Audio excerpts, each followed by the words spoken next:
Hello students, तुम्ही पाहायला सुरू केले इन्स्पायरिंग यू हे यूट्यूब चॅनल. मी प्राध्यापक श्यामसुंदर माने आपलं स्वागत करतोय. 21 फेब्रुवारी 2024ला आपला इंग्रजीचा पेपर आहे. त्याची तुम्ही सर्वजण तयारी करताय. आज मी अतिशय महत्त्वाचा विषय घेऊन तुमच्यासमोर हा व्हिडिओच्या माध्यमातून समोर आलो. साधारणतः तुमच्या प्रश्नपत्रिकेमध्ये प्रश्न क्रमांक 2B अनसीन पॅसेजच्या खाली असलेला हा क्वेश्चन नंबर 2B हा समरी रायटिंगचा कंपल्सरी प्रश्न आहे. म्हणजे ह्याला तुम्हाला काहीही और नाही आहे. हक्काचे 3 मार्क देणारा हा प्रश्न असून समरी रायटिंग कसं सॉल्व करावं याबद्दल मी आज आपण ह्या व्हिडिओ थोडक्यात आपल्याला माहिती देणार आहे. अवघ्या 3 मिनिटांमध्ये हा व्हिडिओ संपेल. व्हिडिओ शेवटपर्यंत पहा व या बोर्ड परीक्षेसाठी आपल्या इतर मित्रांनाही सहकार्य करा, आपले व्हिडिओ त्यांच्यासोबत शेअर करून. पहा, तुम्हाला स्क्रीनवर दिसतंय question number 2B. Right a brief summary of the above passage and suggest a suitable title.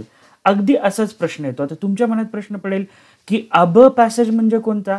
तर क्वेश्चन नंबर 2A मध्ये जो अनसीन पॅसेज दिलाय तो. आता त्याच्यात काय करायचं मी तुम्हाला सांगतो.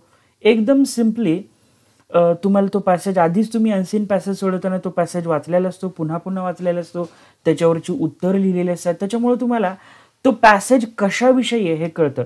म्हणजे एन्व्हायरमेंट विषय, मोबाईल विषय आहे, सायन्स विषय आहे, बायोलॉजी विषय आहे, एखाद्या व्यक्तीचं चरित्र आहे, स्टोरी आहे, कहाणी आहे, काही विटॅमिन्सबद्दल माहिती आहे. तर ते तुम्हाला त्याचा विषय कोणता आहे हे हुडकायचं आहे आणि तोच जो सब्जेक्ट आहे त्याचा तो तुम्हाला काय करायचा आहे, टायटल म्हणून तुम्हाला काय करायचं आहे, द्यायचं आहे. टायटल दिल्यानंतर टायटल देताना आणखी एक महत्त्वाची काळजी तुम्हाला काय घ्यायची आहे की टायटल हे तुमच्या उत्तरपत्रिकेच्या मधोमध असलं पाहिजे. टायटलचं पहिलं लेटर फक्त कॅपिटल काढा आणि ज्या विषयी तो पॅसेज आहे तो त्याचा टायटल असणार आहे. उदाहरणार्थ मी म्हणालो विटॅमिन ABCD बद्दल तुम्हाला माहिती दिली असेल तर विटॅमिन्स हा तुमचा टायटल असेल. मोबाईलबद्दल खूप सारी तुम्हाला माहिती दिली आहे तर मोबाईल हे तुमचं टायटल असेल. सोशल मीडियाबद्दल खूप सारी माहिती दिली आहे तर सोशल मीडिया हा तुमचा टायटल असेल.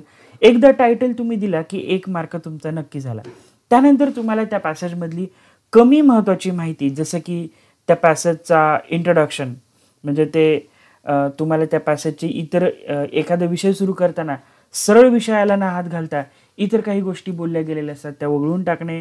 त्यामध्ये असलेले इतर एक्झाम्पल आहेत, काही एक्झाम्पल असतील तर ते एक्झाम्पल काढणे, नंबर स्टॅटिक असतील तर ते काढणे, रिपीटेड झालेले स्टेटमेंट काढणे, त्यातले लेखकाचं स्वतःचं महत्त्व काढणे. फक्त की कॉन्सेप्ट, की पॉईंट तुम्हाला काय करायचे उचलायचे आहेत आणि त्या सगळ्याचं मिळून एक पॅसेज करायचं. तर एक पॅसेज करायचं आहे. त्या अनसीन पॅसेज 3 पॅसेज असो, 4 पॅसेज असो अनसीन त्या पॅसेजमध्ये तुम्हाला समरी मात्र एकाच पॅसेजमध्ये करायची आहे. तुम्ही जर 2 पॅसेजमध्ये समरी रायटिंग केली तर तुमचे मार्क जातात बघा.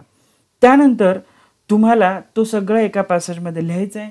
तुम्हाला काही नाही सुचलं तर तुम्हाला त्यातले जेवढी महत्त्वाची वाक्य वाटतात तेवढी उचला, एकानंतर एक लिहून एक पॅसेज बनवा आणि टायटल देऊन टाका. तुम्हाला 2-2.5 मार्क नक्की मिळतील. आणि हा व्हिडिओ कसा वाटला तेही मला कळवा. मी श्याम सर आपला निरोप घेतोय. आपले बाकी इंग्रजीच्या writing skill, novel, poetry, appreciation सर्व व्हिडिओ आप आहेत ते पण पहा. Thank you. Bye bye. Take care.